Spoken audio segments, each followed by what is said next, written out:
Oke, kali ini kita akan bahas tentang cara menentukan atau membuat OGIF ya.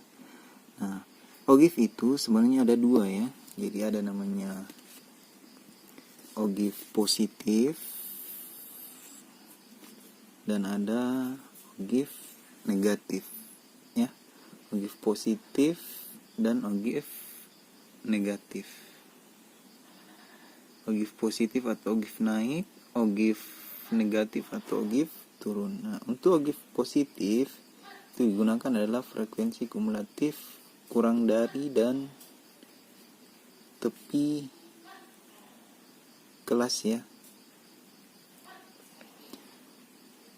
Untuk positif dan negatif sama-sama menggunakan tepi kelas ya. Untuk OGIF negatif kita gunakan frekuensi kumulatif lebih dari ya, sama menggunakan tepi kelas ya. Jadi terlebih dahulu kita tentukan frekuensi kumulatif lebih dari kurang dari dulu ya, dan frekuensi kumulatif lebih dari ya, itu yang perlu kita tentukan terlebih dahulu. Nah, sebelum menentukan frekuensi kumulatifnya, kalian harus tentukan dulu berapa jumlahnya semua ini ya. Jadi jumlahnya ini ada 30. Jadi total frekuensinya ada 30. Nah, untuk menentukan frekuensi kumulatif kurang dari, jadi cara menentukannya itu frekuensi pada kelas pertama itu kita tulis ulang saja ya. Langkah selanjutnya ini kita jumlahkan dengan frekuensi kelas kedua 11. Begitu seterusnya ya. 11 tambah 8, 19 tambah 9, 28 tambah 2, 30. Nah, terakhirnya frekuensi kumulatif pada kelas terakhir harus sama dengan jumlahnya ini. Jika beda berarti ada yang salah hitung ya. Oke, untuk frekuensi kumulatif lebih dari, jadi total dari frekuensinya itu kita tulis di sini. Nah, kalau frekuensi kumulatif kurang dari itu tadi di jumlah, kalau frekuensi kumulatif lebih dari itu dikurangkan ya. Jadi 30 kurang 5. Jadi ke frekuensinya ya, jangan ke frekuensi kumulatif. 30 kurang 5, 25 kurang 6, 19 kurang 8, 11 kurang 2. Ya, jadi untuk frekuensi kumulatif untuk kelas terakhirnya harus sama ya.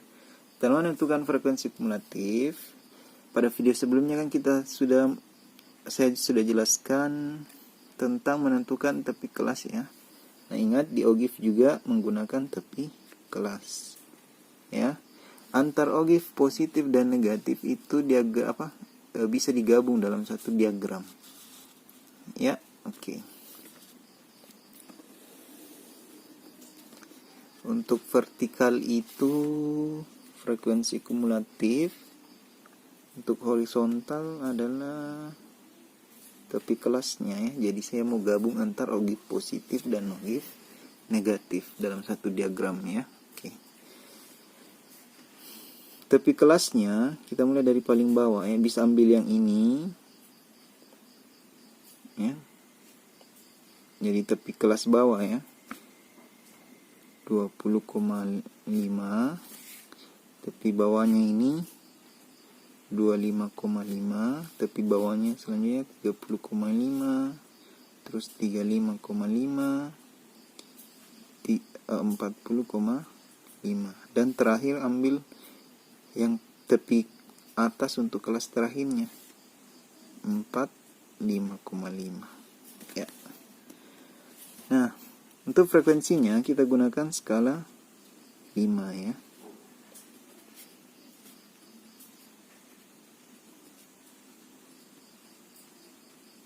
Oke. Nah, jadi yang diperhatikan adalah frekuensi kumulatif. Oke. Untuk OGIF positif, jadi kita mau buat OGIF positifnya terlebih dahulu ya. Untuk OGIF positif itu selalu dimulai dari 0 ya, pada tepi kelasnya ya. Mulai dari 0. Terus yang ini yang kita perhatikan ya. Untuk OGIF positif yang digunakan adalah frekuensi kumulatif kurang dari. Untuk kelas pertama itu frekuensi kumulatifnya adalah 5 ya. Kelas kedua 11, kelas ketiga 19, kelas keempat 28, kelas ke 5 30 ya. Oke. Kita hubungkan.